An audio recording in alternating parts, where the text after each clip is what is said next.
الوزير بريفيري. يعني ايه الوزير بريفيري؟ كلمة الوزير يعني المتعة، بريفيري يعني المفضل.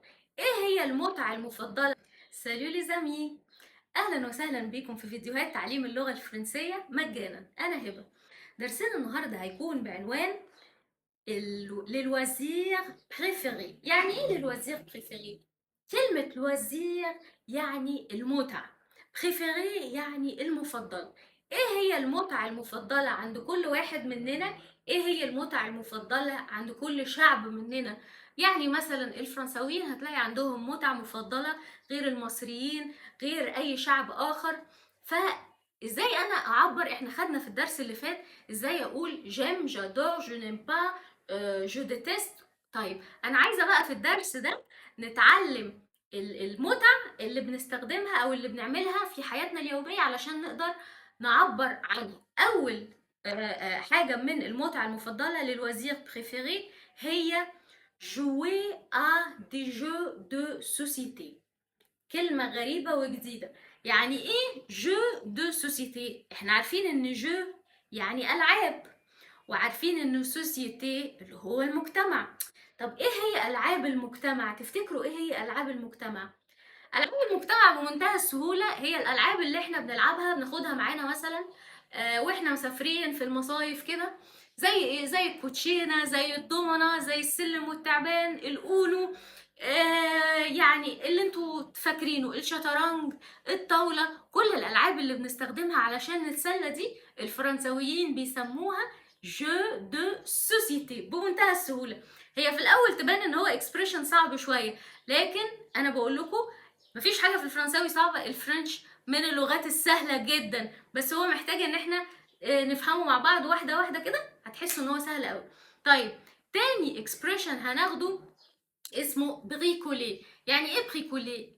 البريكولي هي الحاجات، الفيديوهات اللي انتوا بتشوفوها على النت اللي هي ايه، الدي اي واي. الدي اي واي يعني مثلا حاجه بتصلحها، حاجه مش عارفه بتربط حاجه في حاجه فبتعمل حاجه جديده. البريكولي اللي هو مثلا كنا بنعمله زمان كده في مثلا في حصص في المدرسه، هي مثلا الصيانه، الكلام ده كله. معرفش بقى انتوا يعني الناس الجيل بتاع دلوقتي خد حصص الصيانة ولا لا، بس انا من جيل حصص الصيانة، اللي هي الحاجات اللي بنصلحها في البيت، الحاجات اللي بنخترعها مثلا، حاجة نستخدمها كنا بنستخدمها استخدام معين فاستخدمها حاجة تانية، حاجة نصلحها ونخليها حاجة تانية. ده كل ده بنسميه او الدي اي. طيب تالت تعبير هناخده النهاردة هو الجارديناج او الجاردين. يعني ايه الجارديني؟ دي حاجة من الحاجات اللي الفرنساويين بيحبوها قوي، وهي حاجة مفيدة جدا. الزراعة المنزلية كمان، هما بيزرعوا في البيت، بيزرعوا فوق الأسطح، بيزرعوا مثلا. كمان عندنا faire de la couture. faire de la couture. faire de la couture يعني انه يخيط او يعمل ازياء. طيب كمان عندنا prier et méditer. prier et méditer يعني انه يصلي ويتأمل. كمان عندنا prendre des photos يعني ياخد صور. كمان عندنا كويزيني يعني الطبيخ، وطبعا احنا عارفين ان الفرنساويين مشهورين جدا بالمطبخ الفرنسي. كمان عندنا فابريكي دي زوبجي يعني ان هو يصنع اشياء. كمان عندنا فير دو لا ميوزيك يعمل موسيقى. واكسبريشن كمان اسمه براتيكي ان سبور individuel. يعني ايه براتيكي ان سبور individuel؟ يعني ممارسة رياضة فردية. كمان عندنا pratiquer un sport collectif. ايه الفرق ما بين السبور كوليكتيف والسبور انديفيدوال؟ هي الرياضات الفرديه والرياضات الجماعيه. حلو جدا. درسنا النهارده انتهى، كان درس سهل قوي.